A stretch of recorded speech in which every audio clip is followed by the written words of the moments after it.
But all of that is still taking intellectual property that that consultant or group of consultants already had and starting to think through what are ways that they can further monetize, right? Because they're already monetizing their intellectual property through their systems and techniques and their brain trust. And so they can take that a step further.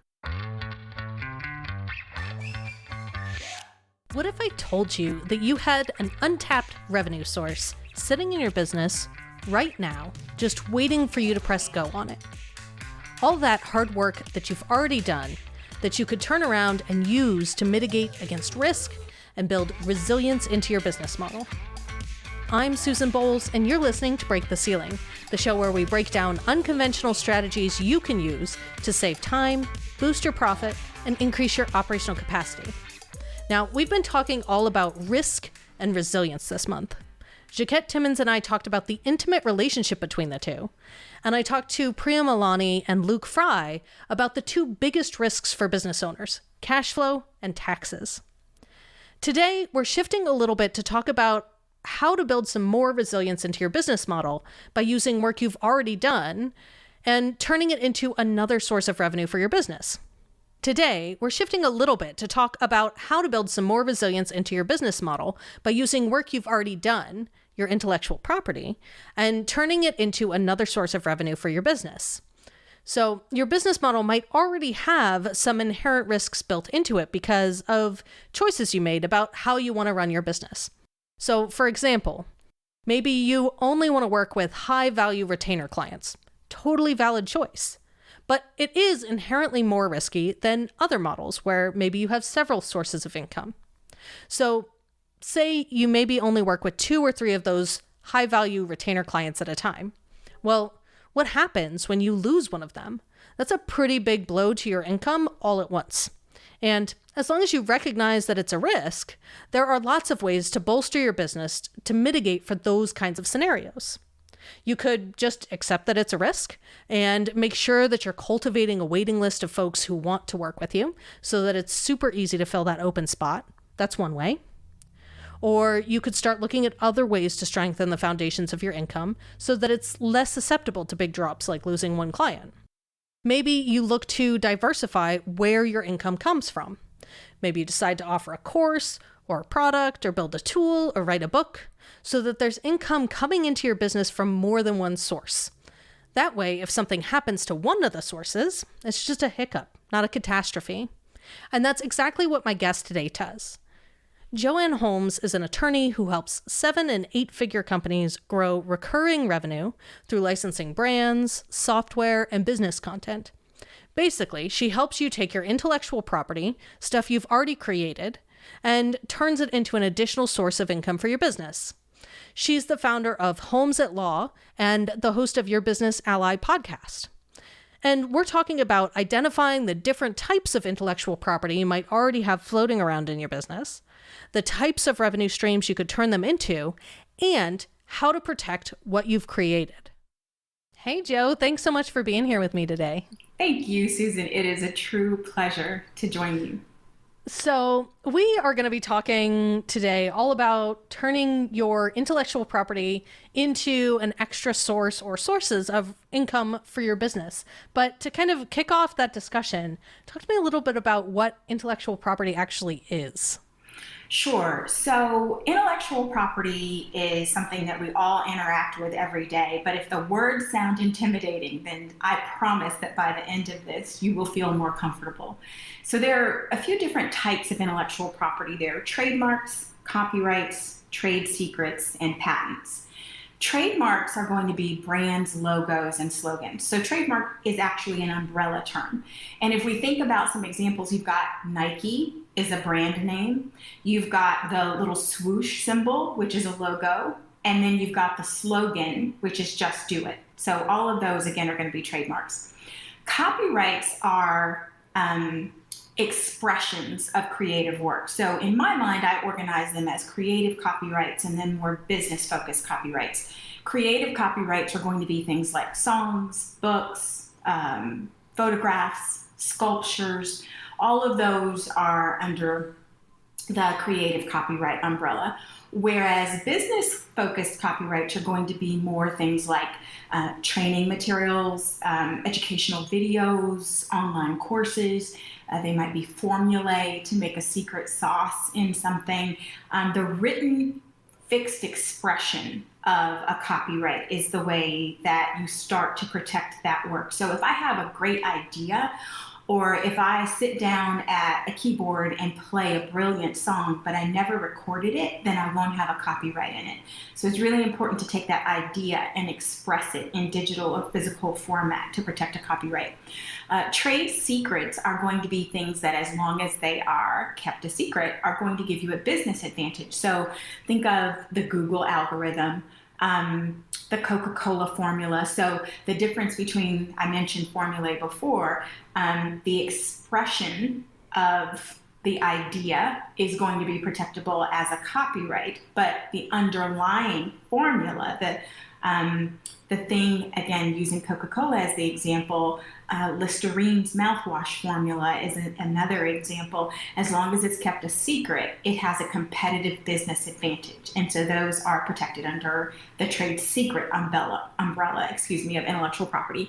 And then the last one, which is an area of law that I don't practice, are going to be patents. And patents protect useful and novel inventions. It's actually like copyrights written into our Constitution. So patents are going to be things like, in a simplistic presentation, the light bulb, right? That was a useful and novel invention at its time. Now, if I tap a button on my iPhone, then all of the lights on the floor of my house will turn on. That innovation is also going to be protectable as a patent. So we go from the light bulb to the click of a button and all the light bulbs in a house coming on. That's expansion of patented technology. So again, intellectual property is going to include trademarks, copyrights, trade secrets, and patents. That was perfect. Thank you. You're welcome. And I even learned something. I'm glad. So can you give me some examples of intellectual property that folks might already have in their business that they could decide to monetize or turn into some sort of protectable asset? So every business has intellectual property. It's literally not possible to have a business and not have some form of IP. So rest assured, everyone who's listening, you've already got these assets. And what I wake up every day excited to do is help clients do the monetization piece, help them through the strategy of how do you take what you already own under those IP umbrellas and bring them to bear. So I'm going to talk a little bit about consultants and coders in answering your question. So consultants are experts in their field. Otherwise, they wouldn't be able to be a consultant. And they can take that brain trust of knowledge that they are sharing with their clients to achieve a given business objective. And especially as we're all thinking about the realities of resilience and trying to deal with all of the changes that are coming under play, and helping think through risk as well from a perspective of consultants could go in and directly deliver a customized deliverable to their client. But what they're going to see over time is that especially if they have a niche expertise, they're going to see some similarities. And when they start to identify those similarities, then they can package up their expertise to go from delivery one-on-one to delivery one-on-many scale. So that might look like a book. That might look like an online course. It might look like building out a content subscription model for recurring revenue. But all of that is still taking intellectual property that consultant or group of consultants already had and starting to think through what are ways that they can further monetize, right? Because they're already monetizing their intellectual property through their systems and techniques and their brain trust. And so they can take that a step further. For the coders, what I would say is you are like consultants in that it is your brain trust. It's that analysis of how do you render code to have a specific function or deliverable if we're making a parallel to a consultant.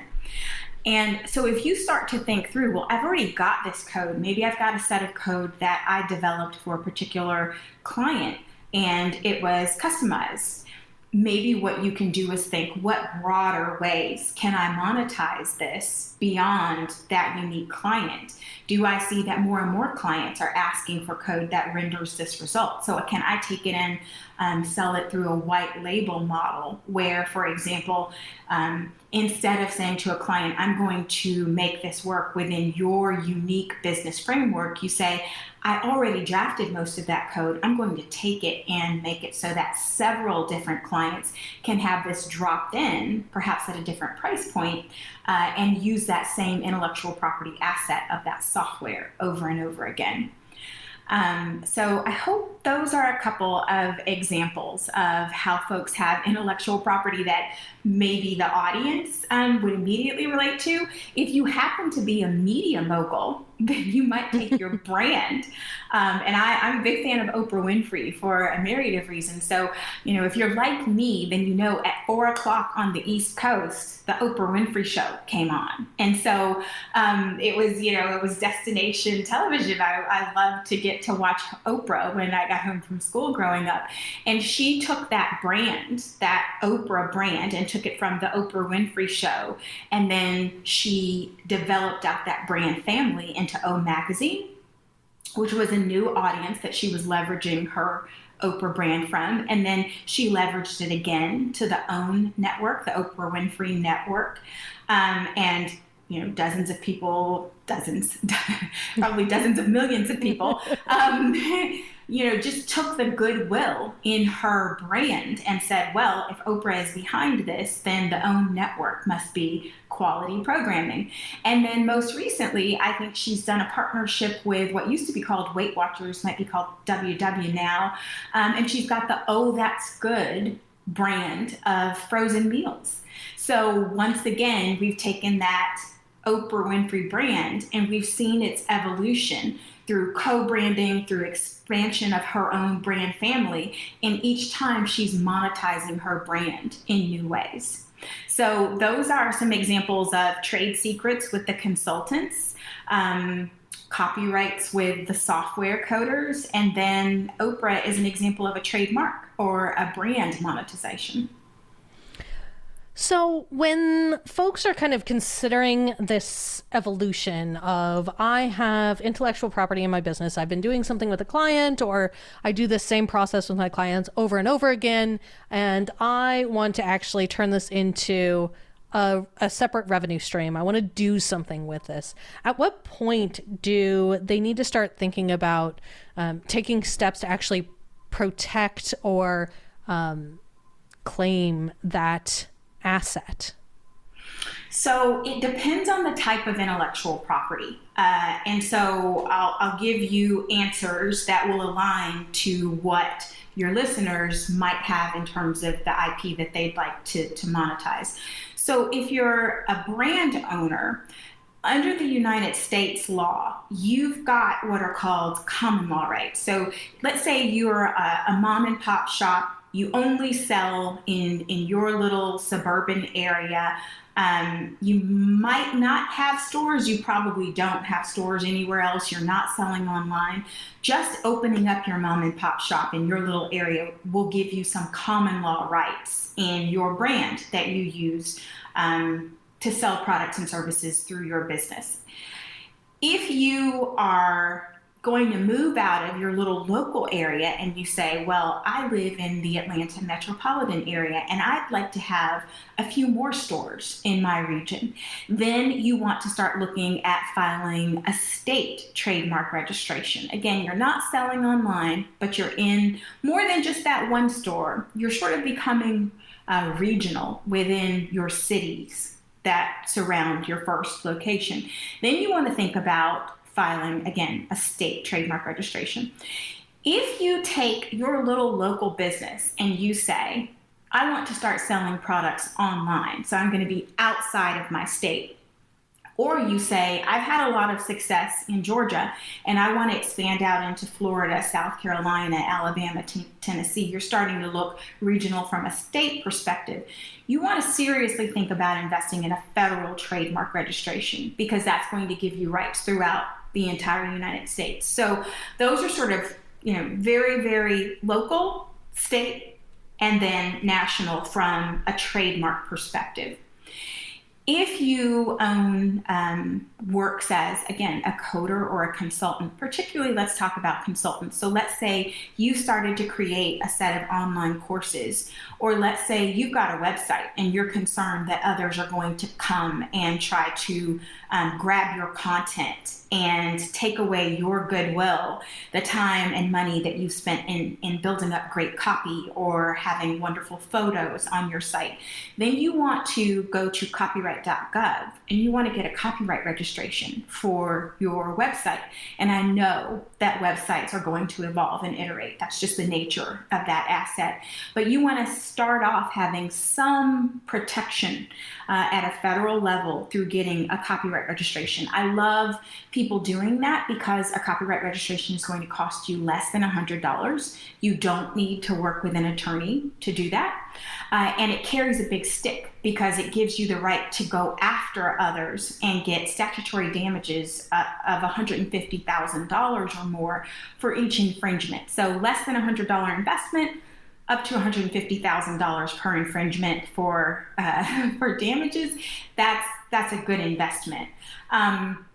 And if you're going to be creating things like systems and procedures and so forth that you want to formulate, again, that you want to protect as a trade secret, then the way that you're going to go about that is keeping it a secret. And that is going to be done through contracts and common sense. From a common sense perspective, don't tell anybody your trade secrets if you don't want them to know. From a contract perspective, if you've got employees, have language in your employment agreement that you own certain IP assets and that employee is not going to take them and use them without your permission. If you have a master services agreement, you want to reinforce your ownership in your intellectual property. Likewise, if you have independent contractor agreements, you want to reinforce that. And especially if you are a smaller business, a service professional, having a master services agreement where you acknowledge that your clients have intellectual property and you're going to treat that with respect and not infringe it. And in the same clause, point out that you have intellectual property, that you're going to continue to own that and you're not granting it over to that client, are ways that you can reinforce your rights in your contracts. So I hope that helps to answer. There's no universal way. You want to think about it depending on the type of intellectual property that you're trying to protect. That makes sense. So there are a whole bunch of ways that you can turn your IP into money. We've mentioned a few of them. Can you talk me through some of maybe the more common options that service businesses should be thinking about? Sure. So I think you don't have to be Oprah to necessarily think about where there are opportunities for you to expand your brand family or even to co-brand. So let's say that you are an expert in financial services, and it would be a great idea for you to enter a collaboration with others who are going to provide complementary services to your same client base. Maybe you co-brand. And let's get even more specific. Let's think if you are in a metropolitan area where you are known for providing great quality services under your brand, then to be able to lend your name through a related service, a related product. So maybe you, for example, are I don't know, let's just get wild and say you're a fractional CFO and and you have goodwill, you have an audience of people who know the quality of the services you offer, and there is a piece of technology, maybe it's a piece of bookkeeping software, for example, that you really believe in. Maybe you will lend your brand, and you could lend your brand through some sort of co-branding where you will say, I will allow my brand to be used in context with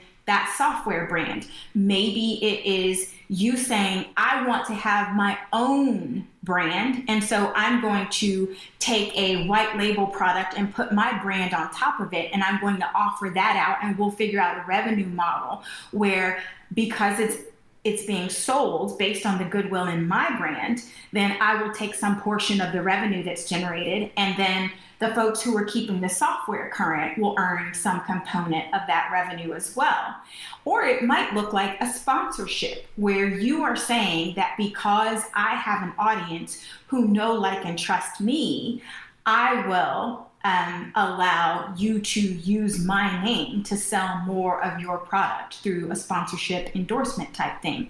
So you don't have to be, again, at an Oprah level to be a service provider who's worked hard to build up goodwill and notoriety and having that know, like, and trust factor, that you can think about ways that you can start to capitalize on that brand for an additional revenue source.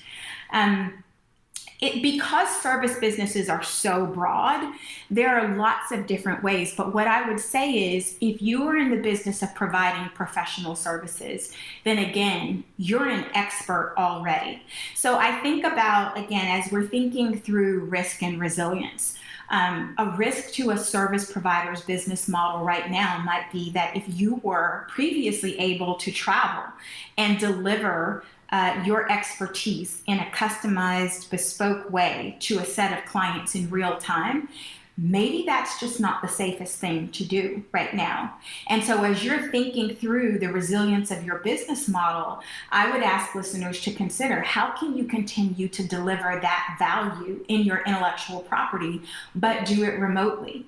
That might look like setting up customized workshops that are available online. What I would love even more is you thinking about how can you deliver the value that you have to offer when you're being paid to create a customized deliverable, but then either giving your client maybe a lower price point and getting in exchange the contract where you are giving that client a license to use that customized workshop, with the understanding that you're not going to share anything of theirs as confidential, but you are going to reuse that content. And so what that means from a contract perspective is you're not, for example, entering work for hire terms, because work for hire means you never owned that workshop that you created. It was always owned by that client. Instead, from a contract perspective, what that looks like is saying, I'm going to create a workshop that can be delivered to you digitally. And what we're not going to do in that workshop is talk about anything that's confidential to you that you wouldn't want anyone else to know.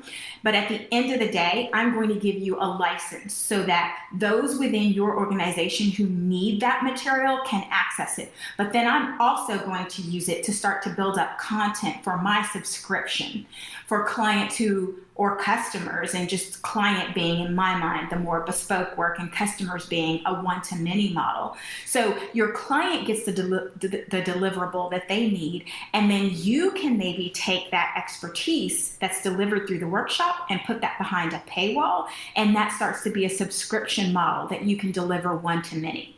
So what I'm saying is, I really want folks to think about how you take brands or expertise that you already have.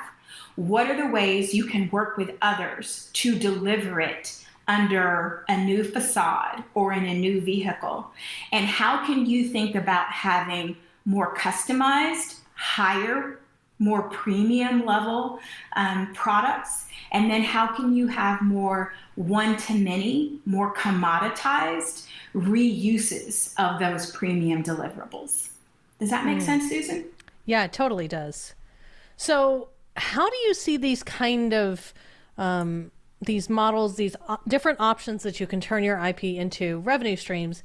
How do you see that fitting in or working together as part of your overall business model? Does your, business model inform the strategy you should follow, or does your IP kind of the type of work that you're doing drive it? How do those two interact?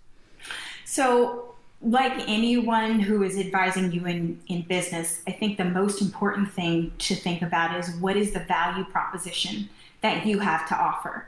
And then your intellectual property should support that value proposition. So one of the things I always talk to clients about is whether you are intending to sell your business or not, I want to increase the value of your business.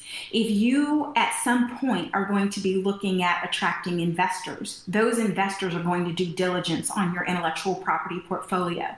If at some time you are looking to exit from your business, a buyer is going to be looking at the value of your intellectual property.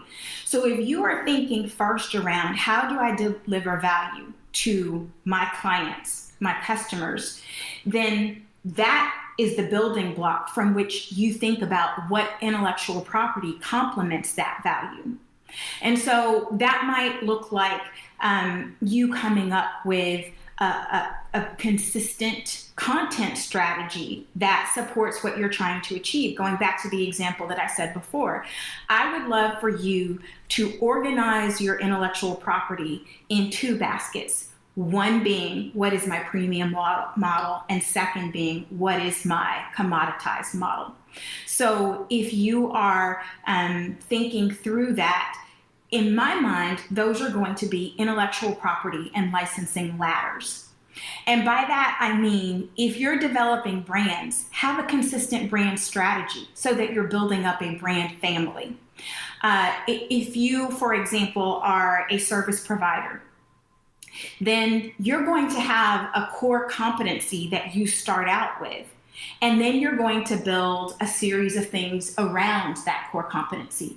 For me, that looks like having a series of legal services that I provide to clients based on a core competency that meets a value proposition. So for me, my strategic services are all branded under Assure. But if I'm helping a client monetize intellectual property and build a framework for their own IP monetization, that's going to be called Assure Architect.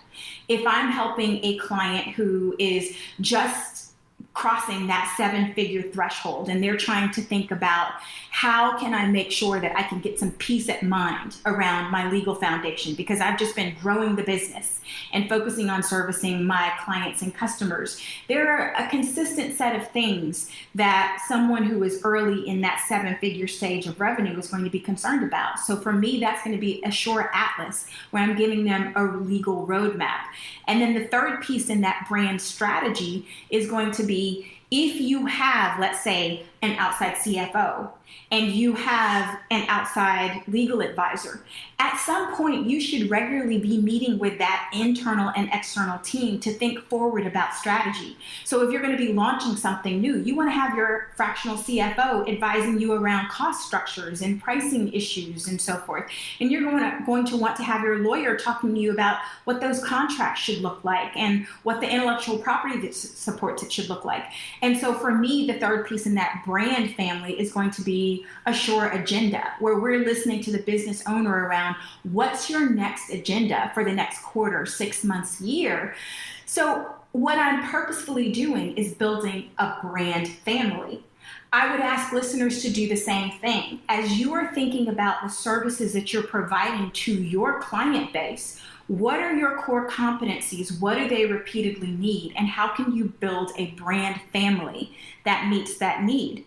And from a content perspective, how can you build out a set of content that someone else hopefully is paying you to develop, but protecting it from a contractual basis and building out a family of content that eventually has enough value that people will pay you to be able to access it? So those, to my mind, are first thinking through what is your value proposition and then building intellectual property to support that value proposition to add to the value of your business. Now what? That's the question I hear from a lot of service-based business owners. Maybe you've even been asking yourself, now what, too? You've built your business from the ground up, and your business works, but it's not growing. You keep bumping into a ceiling on how many clients you can take on and how much money you can make. And maybe now you're even wondering if your business has staying power. You might be keenly aware of how small challenges could easily balloon into big problems as the market and the economy change. I help entrepreneurs decide how to take action so they can build a more resilient business that's primed for growth. I combine strategic thinking with a background in business finance, data, and operations to see the patterns that have your business bumping against a growth ceiling. I show you exactly what you can do to break through and make more money, all while making sure the foundation under your business is strong. I have new client openings for my quarterly or monthly advisory packages now. When you work with me, I'll examine your financial reports to spot opportunities. We'll talk about where you're feeling friction and discover ways you can reclaim your time and attention. We'll dig into how to scale your operations without sacrificing quality so you increase your capacity and make more money. Each action you take will be informed by a strategic financial insight and data-driven operational planning. The result? You'll feel wildly capable and in control, and you'll finally break through that ceiling. Ready to learn more about working with me as your business growth advisor? Go to scalespark.co/advisor. So, what are some things to kind of consider, pitfalls to avoid, stuff where you've seen business owners mess up a whole bunch when they're kind of starting out on this journey? What are some things to keep an eye out for? So I am a really pragmatic lawyer, and I pride myself on that. I have worked with clients who are entrepreneurs just getting started, and I have served clients who generate multiple billions of dollars in revenue. One commonality amongst all of them is they all have a budget. And so it's really important to think about prioritizing. And what is going to be a priority is going to depend a lot on where you are in your stage of business. But I'll tell you that one key thing that both business owners and lawyers who are not focused in the intellectual property area consistently don't understand is what the words work for hire mean. I mentioned it before, but I appreciate the opportunity to reiterate it, especially because you have an audience of service professionals. So again, the words work for hire mean that you never owned the copyright in the work that you're creating. So if we step back, under US copyright law, as soon as you take something from your mind and you save it on the computer or you write it down, it might be your expression of how to train someone to yield a certain result. Again, you need to write it down, or better yet, in a modern area, save it on your computer, and you immediately are the author in that work and you own a copyright in it. You want to take it one step further by submitting it to the US Copyright Office through copyright.gov and getting a copyright registration, because it gives you additional protections that you would not receive if you hadn't done that. And ideally, you want to do it pretty quickly, within 3 months, and certainly before you start publishing it or selling it or offering it to others. And then you get into that point where you're exploiting your copyright protected work. And again, if you are, let's say, a consultant, that might be you coming into train with your unique training materials that you develop from your years of expertise.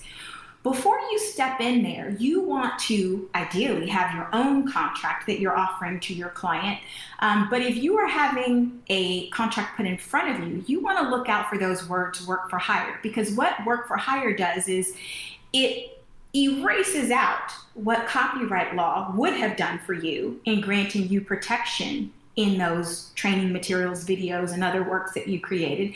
And it says anything that you're delivering to us is a work for hire. The danger of that is that you are inadvertently giving away your core business assets, because you probably use some variation of those materials over and over as a consultant to go out and work with your clients. And if you are signing work for hire terms with any one of those given clients, you're saying, I just gave you my core assets that I use to earn a living. So what that requires, and most of my clients are negotiating with Fortune 500s, and so what that often requires is me helping to educate the attorney on the other side, to help them feel confident that, listen, we're not trying to pull a fast one on you. But the reason why you came to my client is because you know they have an expertise in what they do. Allow us to grant you a set of license rights where you can use whatever it is that you need in the deliverable without my client giving away their core assets that they need to be able to do business. So that's a big risk that a lot of people are inadvertently stepping into by signing work for hire terms.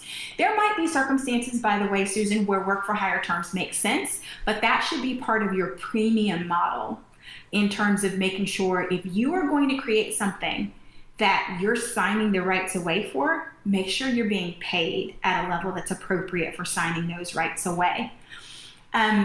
Another thing that I would say is be careful that you're not investing and adopting a brand, or really not just a brand, any kind of trademark. Again, trademark is an umbrella term for brand names, logos, and slogans. You want to be careful not to start putting your dollars behind marketing, websites, certainly anything like labels or what have you that are going to be really expensive to change before you've done some kind of trademark clearance. So that can be at a very preliminary level, running a Google search, going to social media to see, does someone own this handle? Just trying to understand what is out there that any regular person could find on the internet that is reflecting the same brand. Google even has some technology where you can do a reverse image search and try to find out, are there logos that look like yours? The next stage would be to work with an attorney to do some more sophisticated searches. Certainly if you're looking at selling online or selling in multiple states, you want to do some more sophisticated searches so that before, again, you're starting to spend dollars around any kind of serious marketing, you've done some clearance work to know that the brand you want to use is actually available for your use. Because the worst case scenario is you start doing those marketing investments, you start to build up an audience of customers, things are going well, and then you get sued for infringement. Because then not only might you have to not use all the things you've invested in from a marketing perspective, you might owe someone else damages. So from a trademark and copyright perspective, those are the core things. From a trade secret perspective, I know this sounds like common sense. So often I go back to things that my grandmothers told me. Don't tell people things they don't need to know. You know, if you are just in the earliest stages of talking about working with someone as a customer or a vendor, don't start talking about the details of your customer lists, your sales projections, your formulae, your algorithms. Don't discuss things that don't need to be discussed. And if you feel like you might need to go into that space, at the very least, have a confidentiality and non-disclosure agreement in place. And, you know, while we're in a work from home setting where it's only going to become more and more common, make sure that your employees, your consultants, your vendors, anyone who's accessing those trade secrets, first ask yourself, why do they need to have access? And second, put some security, privacy, and common sense protocols in place to try to keep those things secret. So you mentioned something a while back that made me start thinking. So a lot of my audience does digital courses, or they release digital tools for sales, stuff that, you know, you can use in different software products. How would either one of those assets kind of fall into this structure? Are those things that you would trademark? Are they things that you need to copyright? Does it work differently if they're in somebody else's software? Can you kind of talk me through that structure there? So I would think about this from the perspective of trademarks, copyrights, and contracts. So trademarks and copyrights, as we've discussed, are intellectual property, but the core way that you monetize intellectual property is typically through some kind of licensing arrangement. That might look like a certification agreement. That might look like a subscription behind a paywall. That might look like some sort of revenue share for co-branding or sponsorship or endorsement. So it really depends on the details, but if I try to work through what you're saying, I'll go through the trademark, copyright and contract pieces. So if you have something you've created and it's going to be integrated into something someone else has built, you might want to think about branding. Do you want to have your piece of that set aside and identified in the user interface with your brand to reinforce your brand right, to grow your brand goodwill? If you think about it, the reason why Weight Watchers wants Oprah Winfrey and the O brand to be on their product, they want to point it out because it's signaling to people someone you trust has said that this is a good product. That same thing could apply if your brand is being integrated into someone else's platform. From a copyright perspective, again, if you are creating training materials, videos, any sorts of taking segments out of a book that you wrote and including it into the copy, writing copy to train or teach something within someone else's platform.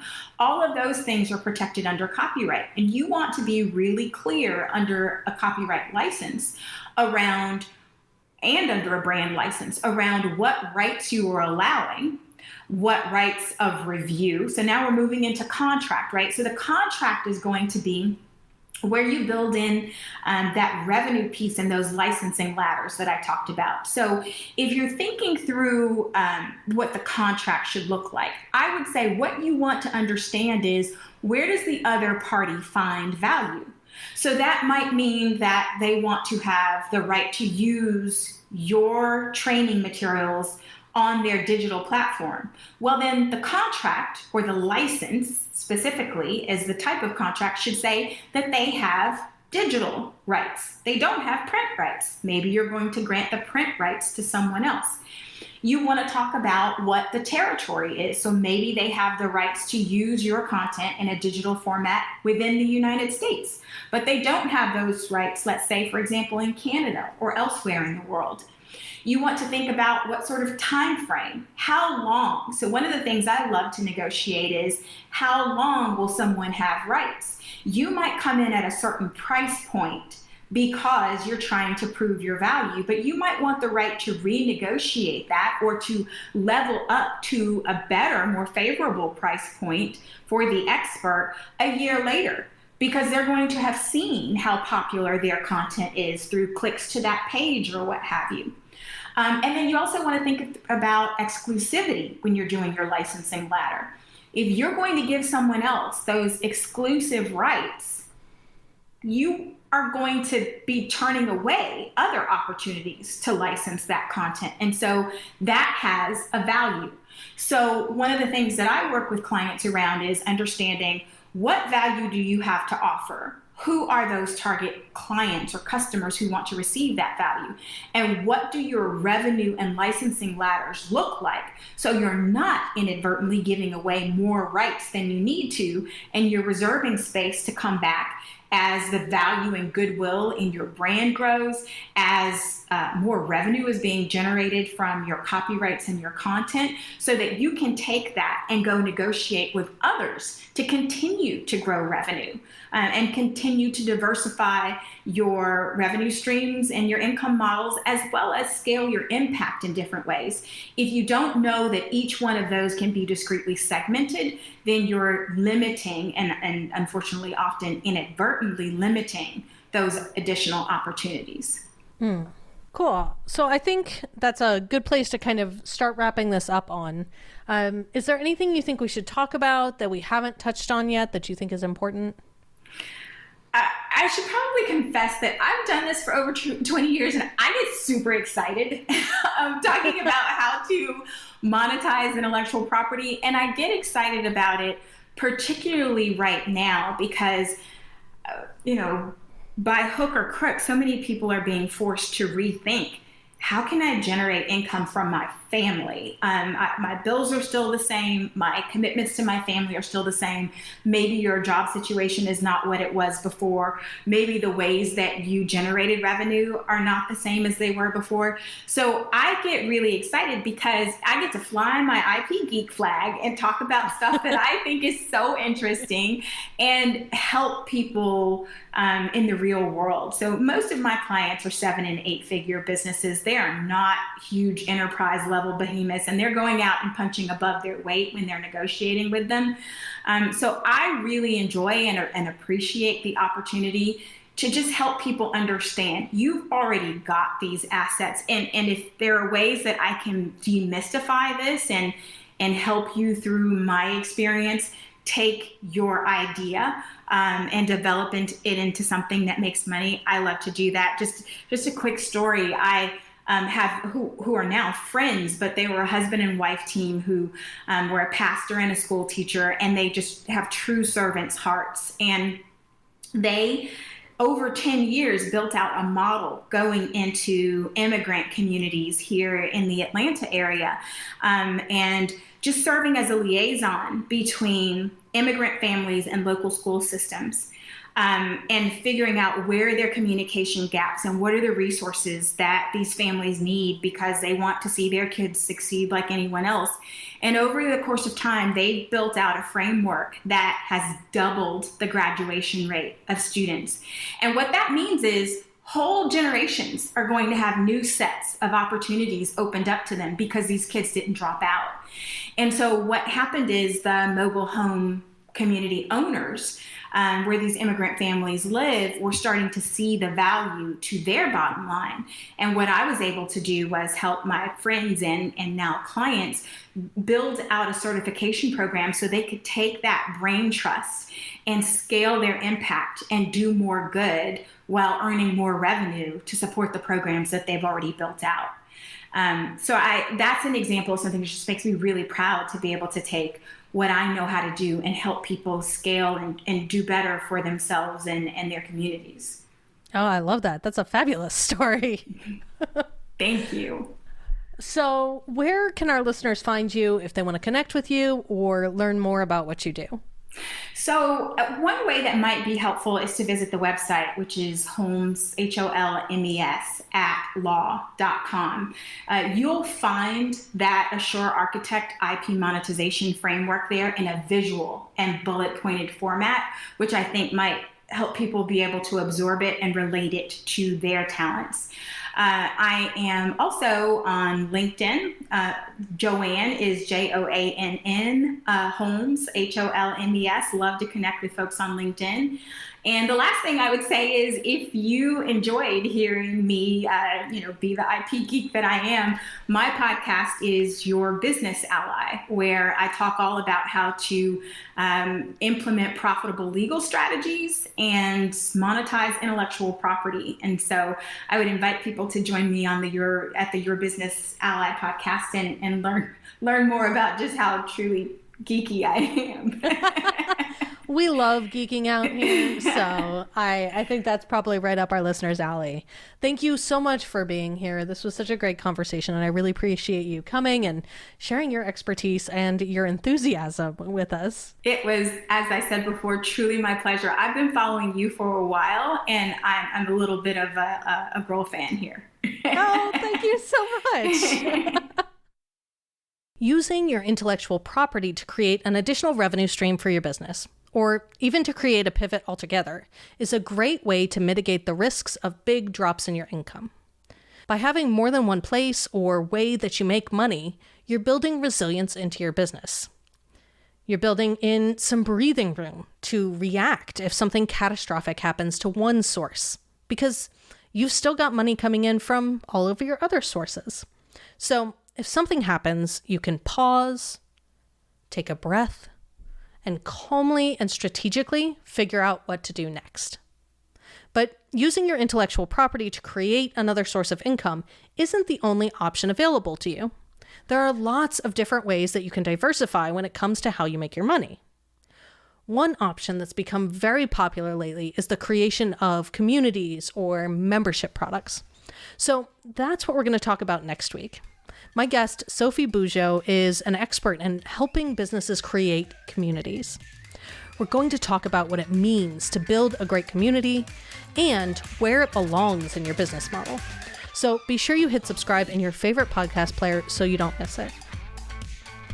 Break the Ceiling is produced by Yellow House Media. Our production coordinator is Sean McMullen. This episode is edited by Marty Seefeld with production assistance by Kristen Runvik.